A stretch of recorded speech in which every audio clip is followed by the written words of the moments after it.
I think you get the idea right now that we've come here to ask some big questions and to really open up a serious discussion. We're not talking about how do we incrementally improve on the existing system. We're really trying to look in terms of human needs and human potential and how would we do it? How could we do it differently and better than today? There's an old proverb that it takes centuries of experience to make a drop of history that will be recorded and remembered through time. And it takes centuries of history to create a drop of what we call civilization that's going to last as a lasting lesson for humanity. And it goes on to say it takes centuries of civilization to distill a drop of culture, which is really the essence of human learning.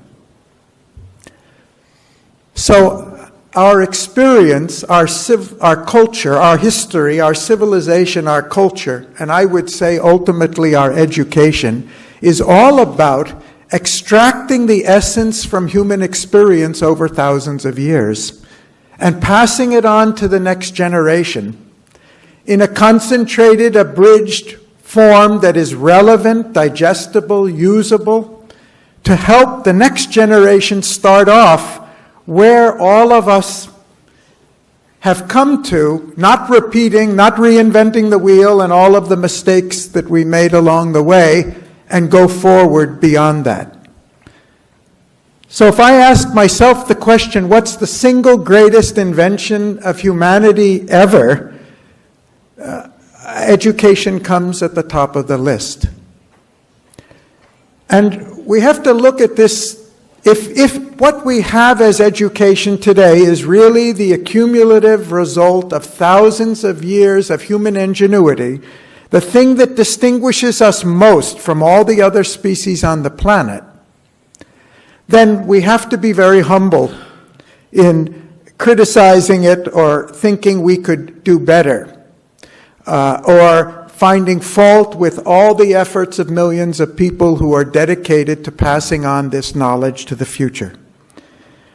But I think we also have to be very realistic about this and recognize that the process of education is the most difficult thing that human beings do, because it requires us to become conscious.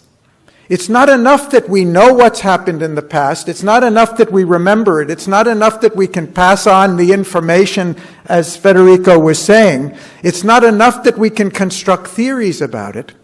We have to learn the process of passing on the essence of experience to other people. Do we know how to do that today?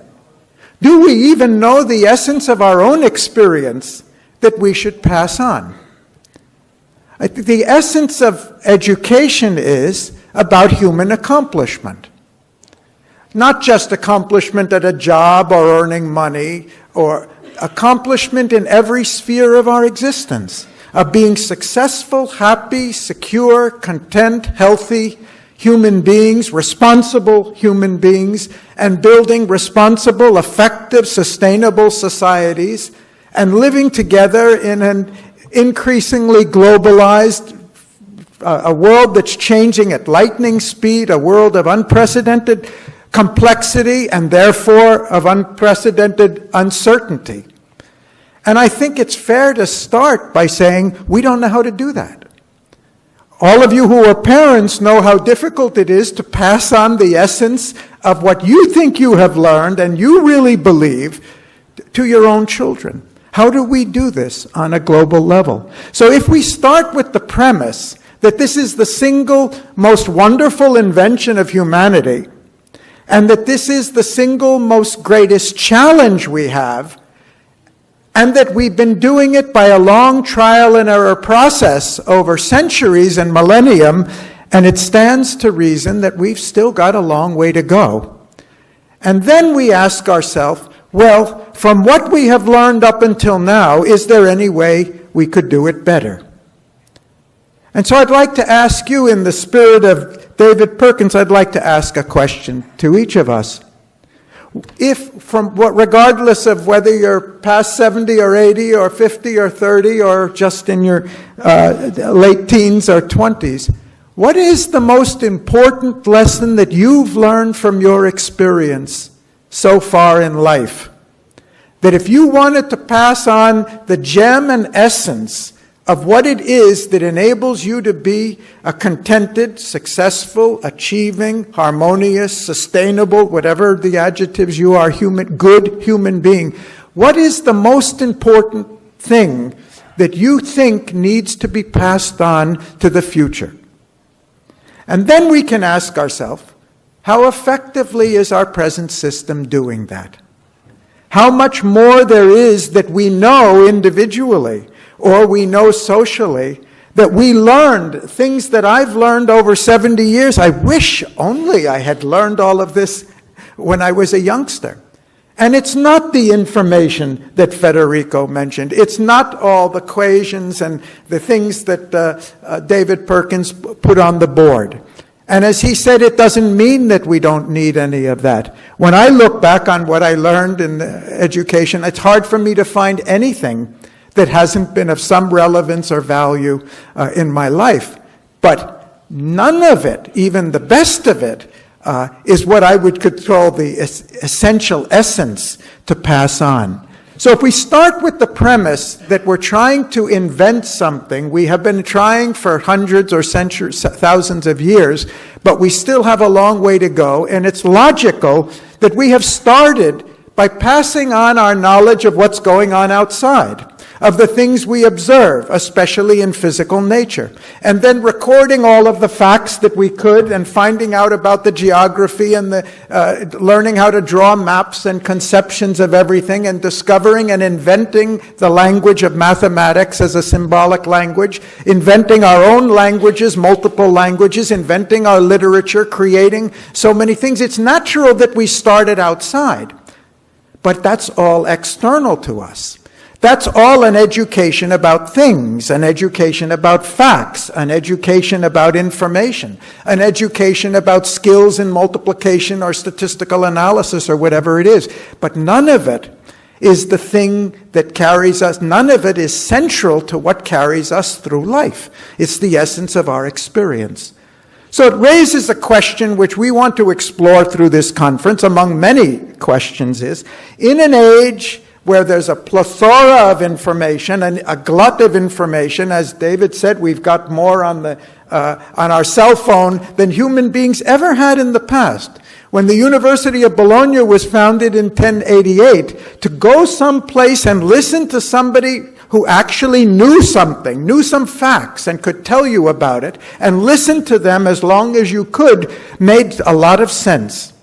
Because we knew very little, and there were very few people who knew. That was 4 centuries before the printing press. We didn't have printed books. Very few people were even literate, so it made sense. Today, in a new age, we really have to reflect on how much can we get the information ourselves, how much do we really need to be taught in a school, and what is it the essence of that? And so one of the themes, the dominant themes of this is, can we shift the focus from an education on subject, I think it was Winston who mentioned it, to really educating the person. Because isn't that what's going to stay with us through life, regardless of how many jobs we get and how many countries we are in and how many experiences we have? The one constant is ourselves. And how much are we really learning about ourselves and how we relate to other people and how we do that successfully, and how we as individuals and groups and societies, communities and humanity work and successfully work together and live together. How much are we really learning that in our educational system? This is a profound question. I think we also know that all those who teach know that we learn most when we teach others. And so, picking up on what Winston said, because that was really what he was talking about, it means we have we have a paradigm in education, still largely based on what was there in 1088, when only one person knew, so the only way you could communicate was this. We still have a system that maximizes the learning of those who are teaching, of the educators.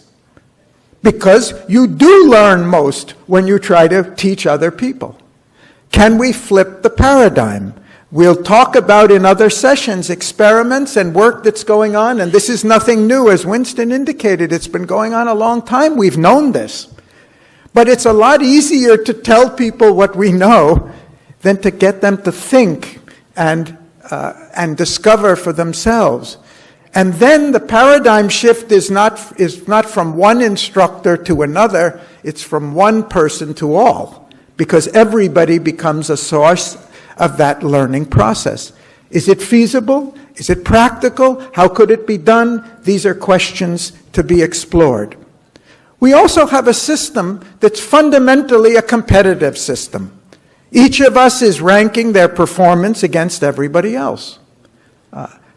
You go into companies and they'll tell you the first thing, you've trained your people for 10 or 12 or 15 years to compete with each other and learn by themselves. Once they come into our company, the most important thing is they should work with other people, know how to cooperate with other people, and learn together, and discover together, and create together.